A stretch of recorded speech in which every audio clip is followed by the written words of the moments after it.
Hey guys, I just wanted to make a follow-up video to the twin bed frame. My wife got it painted, she's distressed it, and I'm gonna give you just a little tour of it. Okay, so she painted it white with the exception of the insides of the rails. Nobody's gonna see that once the mattress and everything goes on it. But we painted it white, she clear coated it, but before she clear coated it, she took a piece of sandpaper and just hit it in just random little spots just to give it the distressed look.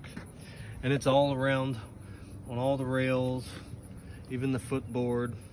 So anybody that is looking to make like a vintage farm style antique rustic bed frame project or anything, I mean, you can do this to just about anything, whether it be a dresser, a chest, a nightstand.